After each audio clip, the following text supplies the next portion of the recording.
रामकृष्ण हरी.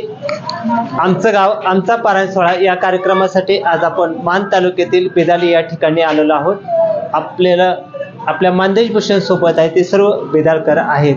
श्रीराम मंदिरात हे सर्व भाविक आज आलेले आहेत आणि इथे अखंड हरिनाम सप्ताह सुरू करण्यात आलेला आहे. केव्हा हा अखंड हरिनाम सप्ताह सुरू केलेला आहे, कोणकोणते कार्यक्रम आहेत आणि काय विचारधारा होती अखंड हरिनाम सप्ताह सुरू करण्याच्या पाठीमागे, अशी विविध माहिती आज आपण बेदालकर ग्रामस्थ आणि भाविकांच्याकडून घेणार आहोत. रामकृष्ण हरी महाराज. आम्ही आप्पा बजरंग जगदाळे.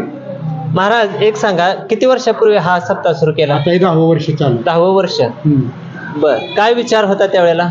हे आपलं काय आत्मिक आपले आध्यात्मिक आवड लोकांच्यात व्हावी हा विचार मनात ठेवून हा सप्ताह सुरू केला. धन्यवाद. रामकृष्ण हरी ताई. रामकृष्ण हरी. नाव सांगा तुमचं? शशिकला बाबुराव जगदाळे.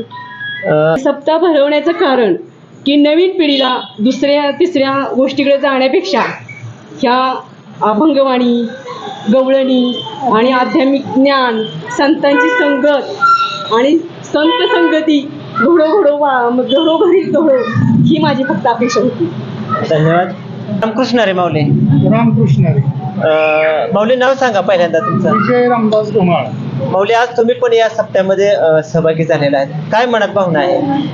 भावना म्हणजे 10 वर्ष पूर्ण झालेले आहेत. श्रीरामनवमी म्हणजे प्रत्येक हिंदूंचं दैवत श्रीराम आहे आणि याची जोपासना चांगल्या पद्धतीने ह्या माध्यमातून, आध्यात्मिक माध्यमातून होत असते.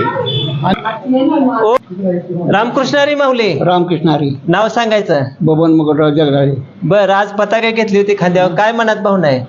आता घेतली होती त्यानं, म्या घेतली नाही, त्यानं ध्यानात आणलं माऊलीनं. हा, माऊलीनं. काय माऊलीची ताकद एवढी मोठी आहे की माऊलींनी सप्ताह चालवला. आमच्याकडे काय देखील नाही. गोरगरीब असेल ना, 2 रुपये असेल तर 4 अंशात देते ती. काय ही कसं आहे, 2 महिना आम्ही ह्या कार्यक्रमातच असतो. काय त्यामुळे देवाची ताकद आहे. आमच्याकडे काय देखील नाही. त्यानं ताकद दिली तेव्हा आम्हाला फिरायला लावलं आहे. आम्ही नुसतं धनी केलं आहे मोरवा बनवण्यासाठी. त्याचा आशीर्वाद मागं पाठीशी उभा आहे म्हणून हे सगळं चालू आहे. हो, चालू आहे. काय धन्यवाद. रामकृष्ण हरी महाराज. रामकृष्ण हरी. गाव कुठलं तुमचं? आम्ही नाशिक. नाशिकचं. नाव सांगा? माझं नाव नवनाथ जाधव. बर, नाशिकवरून आज आमच्या मान तालुक्यात बेदालमध्ये आलाय, काय मनात काय भावना काय? आल्यानंतर खूप छान वाटलं इथं वातावरण पाहून. सर्व गावकऱ्यांच्या इथं सहभागीने एवढा मोठा अखंड हरिनाम सप्ताह आज सुरू झालाय. खूप छान वाटतंय, आनंद वाटला बेदाल नगरीत येऊन. हो. आता म्हणजे नाशिकहून तुम्ही इथं आलेला, म्हणजे पकवाज वादक गायक, काय भूमिका आहे तुमची आता? नाही, आता इथं आले म्हणजे जे सेवा असेल ती करण्यात तयारी. म्हणजे पकवाज वाजवा येतो, हो, गायन येतं, गाय म्हणजे सर्वच गोष्टी जे सांगेल ते बेदालकरांची सेवा करायची.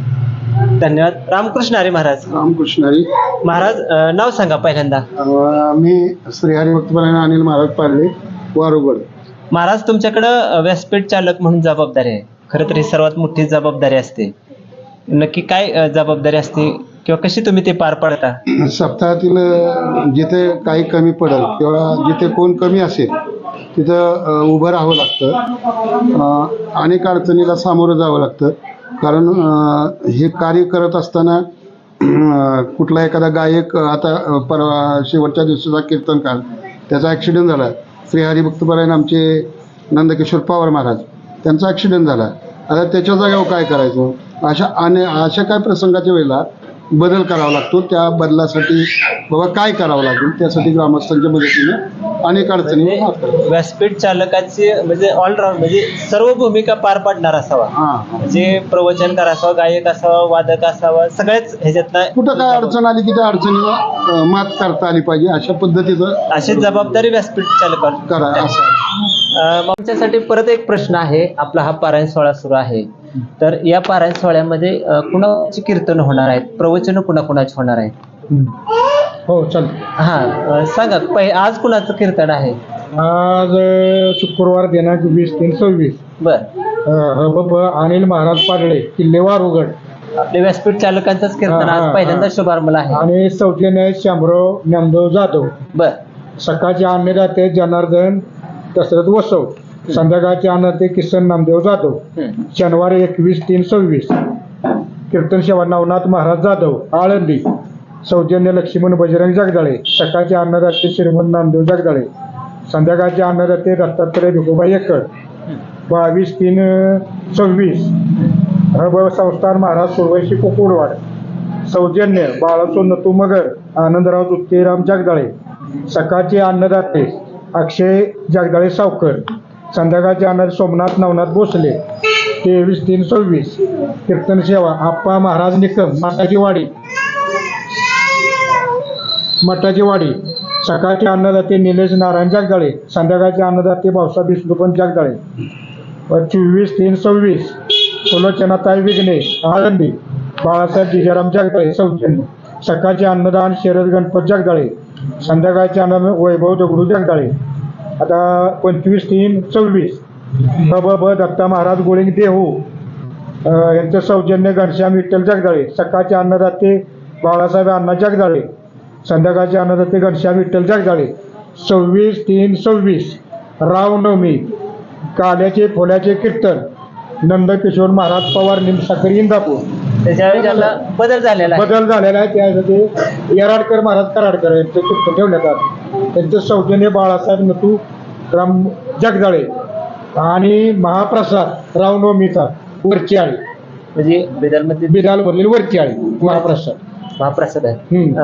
अण्णा आणि एक सकाळी चहा नाश्त्याची सोय, राहण्याची सोय मनोज मगर आणि संध्याकाळी चहाची सोय पांढरे शेरण जगदाळे. असा एकंदरीत आपला कार्यक्रमाचं नियोजन असं आहे. कीर्तन प्रवचन हा. आणि सौजन्य सगळ्यांचे आहे. हा आणि काल बारोड झाला. बरं, म्हणजे भारुडाचा काल कार्यक्रम झाला हा. पाडव्या दिवशी. पाडव्या आणि दिवशी. कार्यक्रम झाल्यानंतर आपलं पारायण सोहळा पारायण चालू असतं. चालू होतं. हो. आता या व्यतिरिक्त अजून कोण मदत केलेली आहे तुम्हाला या आता पारायण ह्याच्यामध्ये आम्हाला मोफत सेवकरी सोहळ्यात? बरं, हा, आमच्या गावचे दत्ता महाराज मधने, बरं, शिवाजी दीक्षित, हा, विठ्ठल मधने, पांडुरंग बोराटे, कोण आहे ना हा, हे लोक आम्हाला आता गेले 10 वर्ष मोफत सेवा देते ती. बिनामूल्य.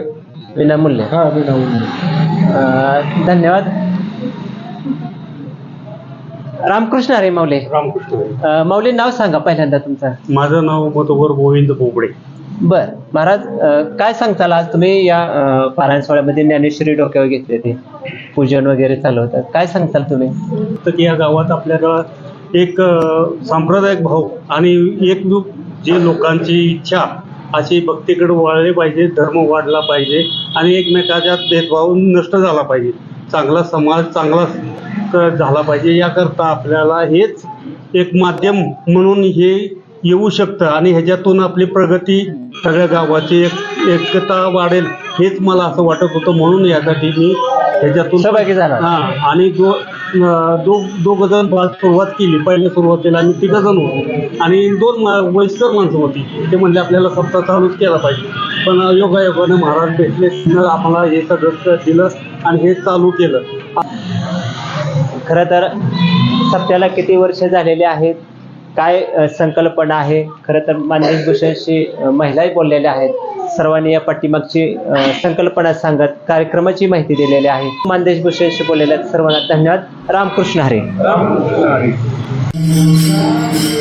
बेदल नगरीतील श्रीराम मंदिरातील श्रीरामाचे दर्शन आपल्याला झालेले आहे आणि याच मंदिरात अखंड हरिनाम सप्ताह सुरू करण्यात आलेला आहे. अखंड हरिनाम सप्ताह म्हटलं की पंचपदीचा कार्यक्रम होत असतो. पंचपदीचा कार्यक्रम आपण पाहत आहे. या कार्यक्रमामध्ये महिलाही सहभागी झालेल्या आहेत. पंचपदीच्या कार्यक्रमानंतर जलपूजन, कलशपूजन आणि ज्ञानेश्वरी वाचन असे कार्यक्रम पारायणाच्या पहिल्या दिवशी झालेले आहेत. आपण पंचपदीचा कार्यक्रम पाहत आहे.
पंचपदीचा कार्यक्रम झाल्यानंतर जलपूजनासाठी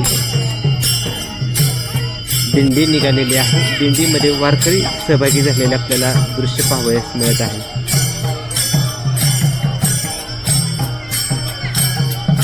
पताका, ज्ञानेश्वरी आणि तुळशीच आपल्याला खांद्यावर डोक्यावर घेतलेले दिसत आहे. वारकरी जलपूजनासाठी निघालेले दिसत आहेत.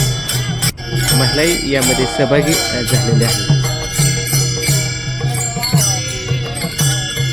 बिदर नगरीतील ओंकारेश्वर मंदिरामध्ये वारकरी थांबलेले आहेत आणि कार्यक्रम चाललेला आहे. जलपूजनाचा कार्यक्रम आपण पाहत आहे.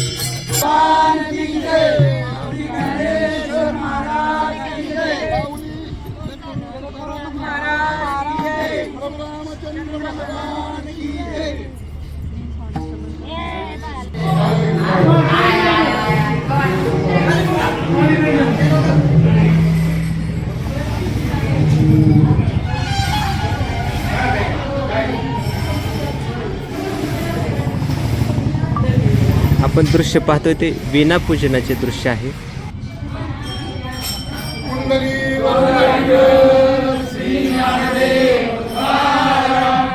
वारकरी वीणा पूजन आणि घंट पूजन करत आहे. वीणा वारकरीच्या गळ्यात दिला जात आहे. आपण दृश्य पाहतोय वीणा गळ्यात दिला जात आहे. वीणा पूजन झाल्यानंतर हा वीणा उभा करायचं काम सुरू आहे. आपण दृश्य पाहतोय.